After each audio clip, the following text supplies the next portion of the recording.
we're gonna do this, right? We're gonna talk about what you eat for food. Hey guys, so Pharaby and I want to tell you about what she eats.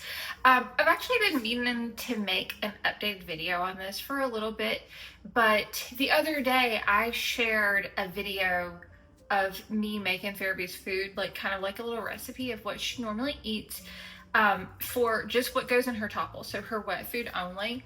And I didn't think about people don't realize that's not all she eats. So basically I need to make a little video about that. Pharaby eats the topple food that I showed you that I make for her. So it's just homemade food.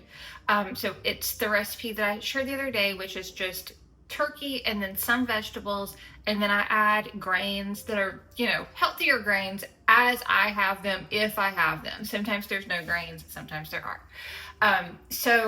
And then the other thing is, if she has more than like a quarter cup of that a day, I add a vitamin supplement to that. But she usually doesn't have more than a quarter cup of that a day, so it's not a problem. And the reason that matters is because everything else she eats is real, like real dog food. You are so precious. Everything she eats is human grade though. So even though it's dog food, it's still human grade. So I'll show you all these packages and things too. But the first thing is sundaes, and she has been eating sundaes for a couple of years. I like sundaes a lot. It's air dried, so it's different than like a traditional like kibble would be. It's not shaped like kibble. It is like jerky shapes, and also they're a different texture. They're not like jerky texture, like chewy like that.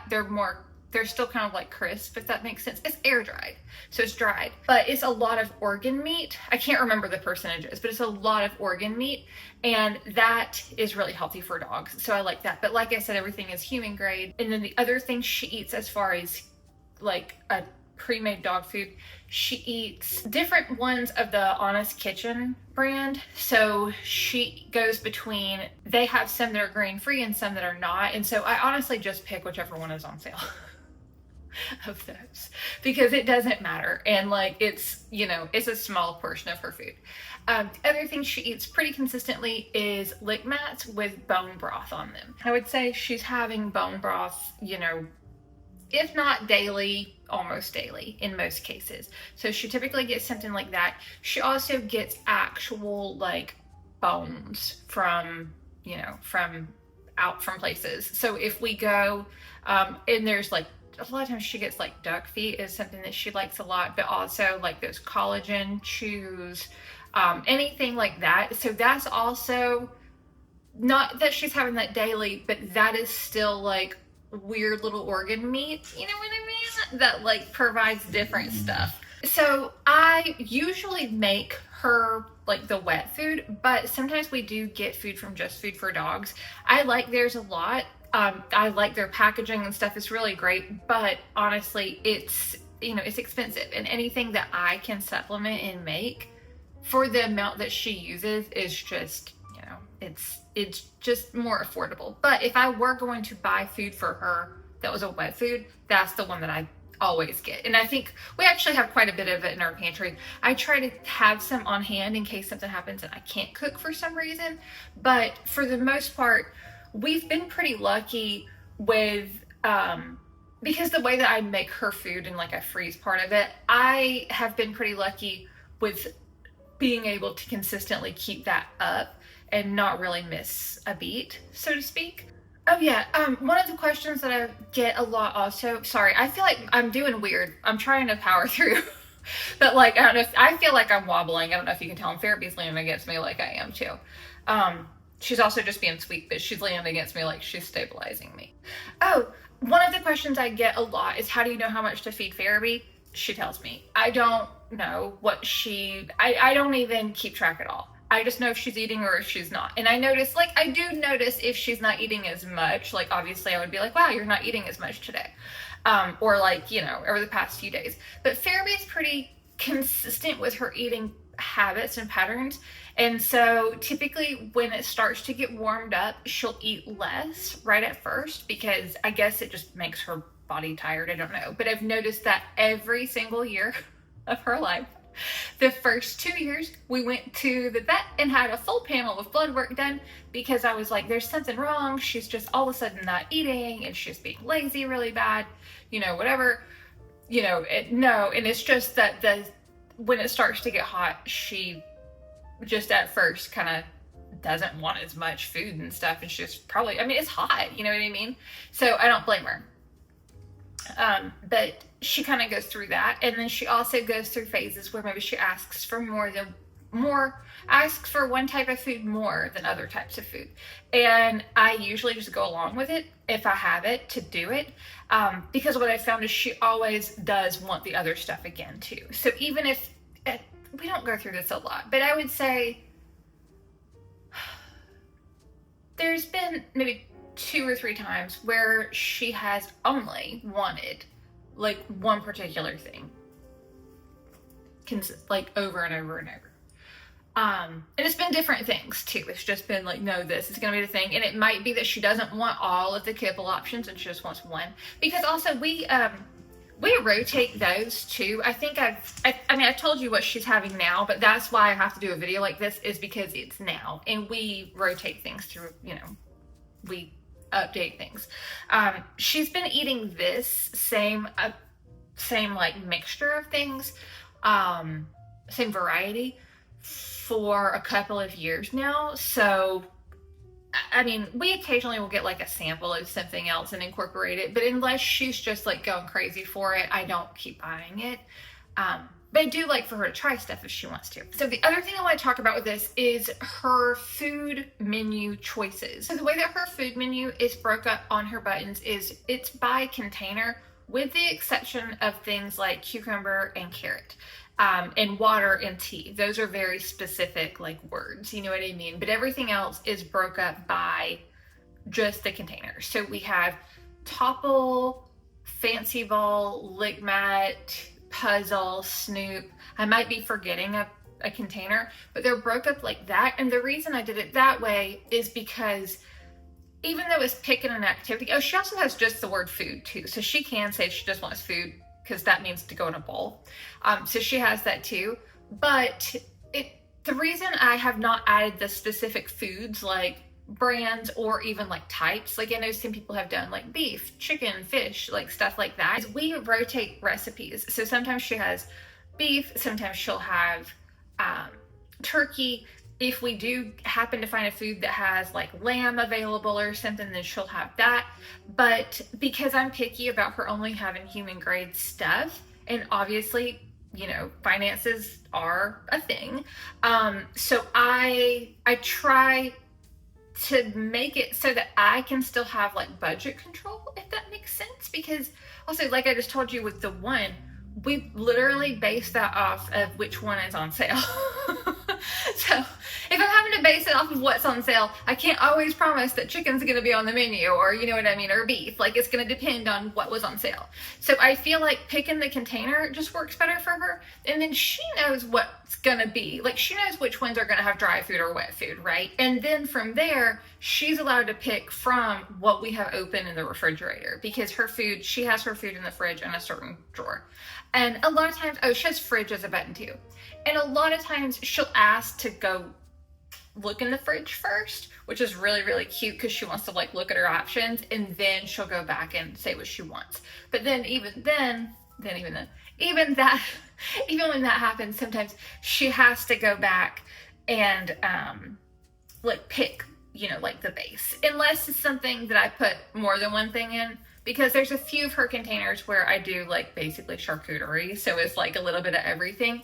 And so I understand the assignment, you know what I mean? Like, we don't have to talk after that. But as far as like drinks and stuff, she has tea and she has water. Her tea it really is green tea, but it's organic decaf, and I make it way more diluted than you should ever make tea. And I add like probably 75% water in the cup, and then I pour like 25% of that already like way more diluted than you should ever have it. I pour that in on top of there. So it's just a little bit of tea, but the way that I look at it is, number one, tea, it does have some health benefits for dogs, supposedly. The other thing is That way I don't ever have to tell her no to tea. She can have as much as she wants. She doesn't ask for tea that much though. She really asks for tea maybe a couple times a week. Like, she doesn't ask for it a lot. She wants water for the most part. And that's another thing too with buttons that I'm surprised she has self-control over. I added a bone button, I think around Christmas time maybe, and it went great. She hasn't asked for bones more than, she occasionally asks for two, but most of the time she asks for one, if any at all. Are you trying to lay down? Sometimes she doesn't ask for one at all. And someone had asked a while ago if there was a reason I didn't have a treat button, or like if there was a reason I advised against it or something. And I do think at one point, a long time ago, I had said I didn't think a treat button was a good button to add. But honestly, I think it depends on the animal. I think if your animal's gonna like just stand there and eat all day. You know what I mean? I would definitely say if it's an animal who has access to food all the time, you're probably pretty safe. Like, they're gonna know that you're good for it. You know what I mean? Like, they're gonna know you didn't just put it there like for them to have to beg. And if you have a dog or cat or whoever, I use the word dog, I'm just talking about all animals, okay? But if you have an animal who is not allowed to have food all the time, like they don't have food out, or they're told no, like they have a certain amount where they're not allowed to have any more than that, and they're following you around asking for food more than that, I think in those cases it could get messy, because they're going to be asked, because they're truly, at that point, I feel like they're truly hungry. And so I feel like then if they're truly hungry, they're going to ask you for anything that would be food. You know what I mean? So I feel like it's not even that the button would be a problem. I feel like the fact that they're hungry is a problem. And that's a whole different thing. But the reason we don't have a treat button is honestly just because I've never added one. I didn't add one at first because all this was new. You have to keep in mind, we have been doing this since, over 5 years now. It's like, I think even when I added any food buttons at all, it was still considered like controversial among the community, right? I'm pretty sure. I think I have a few buttons that were controversial at one point that aren't now, right? Just because I didn't know. I can't even remember what they are, because things have changed. Like, different people have said different things. Because see, by the way too, any of my teacher material stuff, I based that off of how I taught Pharaby and feedback that I've got from other people off of, she's laying on this thing. Based off of feedback I've got from people when I've told them things that I've tried with her to try with their animals. And I feel like my method is really different than a lot of people's method. I feel like you have to really do it from like a holistic approach, and more is all environmental. You know what I mean? Like, it's constant. And you are going to have your moments at the buttons, you know what I mean? Where those are going to be your moments of clarity, but like, it's a lot more than just that. So anyway, if y'all are teaching your animals to communicate with buttons, check out my book. It's called Button Up. I also have an AIC teacher planner, and both of these things are going to help you to teach your dog or cat to communicate with buttons. The book is a step-by-step book. You can actually get started before your buttons arrive. So there's a lot of things that you need to kind of, do. So all of that is listed out in the book, so you can get the book and then get your buttons, and by the time they arrive, you should be on a really good path to start using them.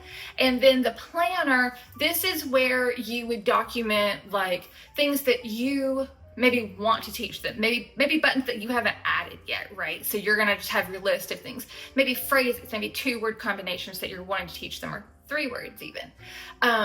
Things like that. This is also going to be where you're going to write down maybe like tracking, like, hey, I noticed that they're asking for this particular thing over and over and over. Like 2-word combinations is what I'm talking about, where like we figured out that Pharaby was using Dingberg to reference color, right? Like that.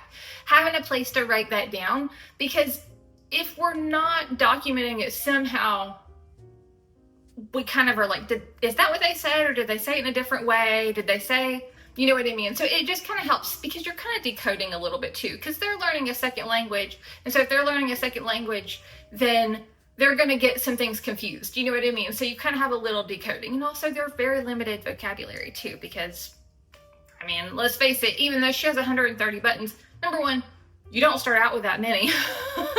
But, and I don't feel, that's a lot, I'm be real. You don't start out with that many. So it's a lot of like filling in the gaps, you know what I mean? And also the thing with the planner too, is this is where you can say, well, I want to add a new button, and I think this is the one that we need next, or the two that we need next. Because when you're doing this, at first, it does feel like you're kind of flying by the seat of your pants, right? Because you don't know what to expect. But then as you go, you realize stuff that you would like to add, or that would make their communication easier. And a lot of times we don't have a button available, so you need a place to document that. Anyway, so I'll link the planners for you in the book as well. But I think that's everything we had as far as like what Pharaby eats and stuff. I hope you guys enjoyed seeing this and catching up with us on this topic, right? Yeah, so we're gonna go play outside for a few minutes before it gets gross, because it's supposed to rain for the next few days. So anyways, I hope you guys have an awesome week, and we will see you soon. Bye.